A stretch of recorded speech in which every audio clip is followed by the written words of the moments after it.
Hi friends, today we will learn the topic probability। इसका मतलब हिंदी में प्रायिकता भी कहते हैं हम लोग इसको। सो फर्स्ट ऑफ ऑल हम लोग सीखेंगे कि प्रोबेबिलिटी होती क्या है और इसकी एप्लीकेशन कहाँ कहाँ पे है और स्टडी में ये कैसे आई है। तो प्रोबेबिलिटी को के दो तीन वर्ड और हैं जिन्हें हम पॉसिबिलिटी जैसे है, पॉसिबिलिटी क्या संभावना है किसी चीज़ की, सर्टेनिटी चीज़ कितनी सर्टेन है, और एक अनसर्टेनिटी वर्ड मैंने लिया है इसको और ज़्यादा समझने के लिए कि प्रोबेबिलिटी की ज़रूरत क्यों पड़ी।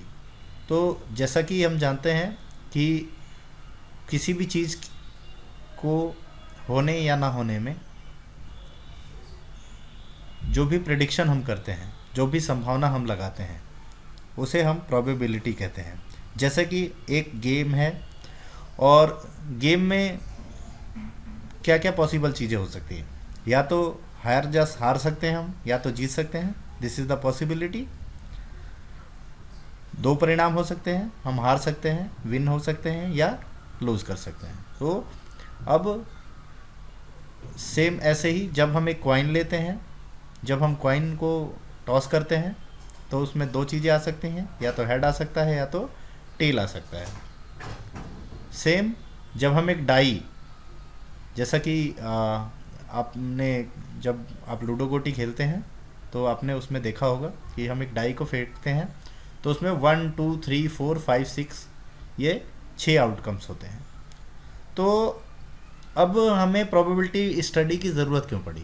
तो जैसा कि मैं इसकी स्टार्टिंग जो हुई वो गैम्बलिंग से हुई है। गैम्बलिंग मतलब एक अंदाज़ा लगाना, जुआ खेलना, वहाँ से इसकी स्टार्टिंग हुई है। हम हमें स्टडी में इसकी क्यों ज़रूरत पड़ी। तो हमें इसकी स्टडी में इसलिए ज़रूरत पड़ी कि अगर हम अंदाज़ा लगाते हैं और अगर उसका आंकलन ना हो, मूल्यांकन ना हो, अगर हम क्वांटिटेटिव अंदाज़ा नहीं लगा सकते किसी चीज़ का, तो उसका हम एक आउटपुट नहीं पता लगा सकते कि क्या है। जैसा कि अगर मैं कहूँ कि किसी चीज़ को मापना है, जैसे कि एक टीम खेल रही है, उसको जीतने की संभावना क्या होगी, कितनी होगी, हमें कैलकुलेट करना है क्वांटिटी टर्म्स में। तो हमें प्रोबेबिलिटी की ज़रूरत पड़ेगी। जैसा हम ये नहीं कह सकते कि ये टीम बहुत ज़्यादा जीतने की संभावना है, इस टीम की बहुत कम जीतने की संभावना है, या ये कहें कि किसी से ये पूछें कि इस सिक्के को अगर फेंकते हैं तो हेड आने की प्रोबेबिलिटी क्या होगी, तो बोले बहुत ज़्यादा प्रोबेबिलिटी आने की, या बहुत कम है प्रोबेबिलिटी आने की। या डाई को फेंक रहे हैं हम तो 2 आने की प्रोबेबिलिटी बहुत ज़्यादा है, 6 आने की बहुत कम है। तो हम क्वांटिटी को कैलकुलेट अगर हम नहीं कर सकते हैं तो पहले हम इसको, संभावना को अगर हम एक नंबर्स के रूप में, एक क्वांटिटी के रूप में अगर हम मेज़र नहीं कर सकते, अगर हम उसकी प्रोबेबिलिटी ना निकालें, तो उसका कैलकुलेशन, उसकी क्वांटिटी निकालने के लिए हमें प्रोबेबिलिटी की स्टडी की है। जैसे हम एग्जांपल लेंगे, जैसे आप ये देख पा रहे हैं कि इसकी डेफिनेशन कहेंगे कि कितनी सर्टेनिटी है क्वांटिटी लेवल पे। मतलब जैसे अगर एक मैच हो रहा है तो उसके दो परिणाम हो सकते हैं, गेम हो रहा है, विन और लॉस, दो परिणाम हो सकते हैं। उसमें जीतने की, अब जैसे इसका प्रोबेबिलिटी का जैसे फॉर्मूला है, आप देख पा रहे हैं कि टोटल आउटकम्स पहले क्या है, तो 2 ही आउटकम हैं गेम के, विन और लॉस। सो अगर मैं इसमें प्रोबेबिलिटी निकालता हूँ जीतने की, तो मेरी क्या होगी, विन एक परिणाम है, टोटल आउटकम कितने हैं, 2, तो प्रोबेबिलिटी हो जाएगी मेरी 1/2। सेम एक कॉइन को अगर मैं फेंकता हूँ, जैसा कि आप देख पा रहे हैं, तो 2 परिणाम हैं इसके, हेड और टेल। तो अगर मैं परिणाम, जैसे फार्मूला आपके सामने ये दिख रहा है, प्रोबेबिलिटी क्या है, outcome, possible outcome upon total outcome. तो जैसे मैं मान रहा हूँ मेरा पॉसिबल आउटकम मैं हेड की निकाल रहा हूँ, तो टोटल नंबर्स कितने हैं इसमें, 2, एक कॉइन के 2 परिणाम है टोटल, और हेड का निकाल रहा हूँ, हेड कितने हैं, 1, तो इसकी प्रोबेबिलिटी क्या हो जाएगी एज पर दिस फार्मूला 1/2। ऐसे ही अगर मैं टेल की प्रोबेबिलिटी निकाल रहा हूँ तो प्रोबेबिलिटी क्या हो जाएगी मेरी, टेल कितने हैं 1 और टोटल कितने हैं 2, तो 1/2। तो सबसे पहले हमें अगर प्रोबेबिलिटी जाननी है तो हमें दो चीज़ें पता होनी चाहिए। एक तो टोटल परिणाम कितने हैं, जो कि मैंने यहाँ दिखाया। अगर एक कॉइन को एक बार टॉस करते हैं हम तो दो परिणाम होते हैं, हेड या टेल। एक डाई को एक बार फेंकते हैं तो ये 6 परिणाम आ सकते हैं, 6 आउटकम हो सकते हैं। एक गेम खेलते हैं हम तो 2 आउटकम हो सकते हैं, हार या जीत। तो हमें टोटल आउटकम पता चल गया। अब हमें जो निकालना है वो कितने हैं, अगर हमें वो पता चल जाता है नंबर ऑफ पॉसिबल आउटकम, तो हमें डिवाइड करके हमारी प्रोबेबिलिटी निकल जाती है। तो हमें इस फॉर्मूले में दो चीज़ें पता करनी है, एक तो पॉसिबल आउटकम हमारे कितने हैं और एक टोटल आउटकम कितने हैं। ये मैंने कुछ एग्जांपल लिए हैं, जैसे कि प्रोबेबिलिटी ऑफ हेड, एक बार हमने कॉइन अगर फेंका है तो टोटल आउटकम जैसे फॉर्मूले में कितने हैं 2, हमने 2 ले लिया। हेड आने की कितने हैं 1, तो 1 हो गया 1/2। टेल का सेम ऐसे ही 1/2।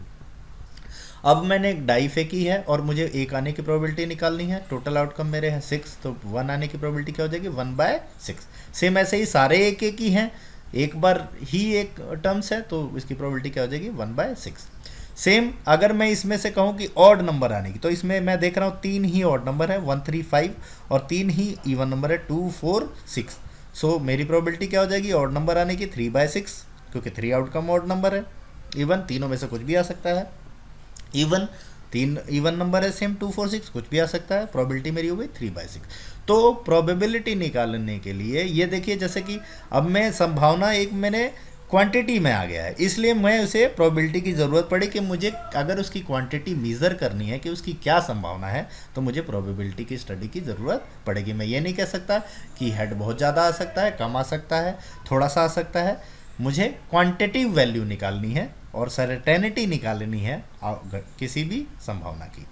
सेम अगर किसी प्रोबेबिलिटी, जैसे मैं देख पा रहा हूँ अब किसी भी गेम में 2 ही परिणाम होंगे, या तो लॉस या तो विन, तो दोनों ही 2 ही परिणाम हैं। दोनों की प्रोबेबिलिटी मेरी मैक्सिमम प्रोबेबिलिटी होने की और प्रोबेबिलिटी प्लस ना होने की, वो दोनों मिला 1 होता है, क्योंकि 2 ही आउटकम हो सकते हैं।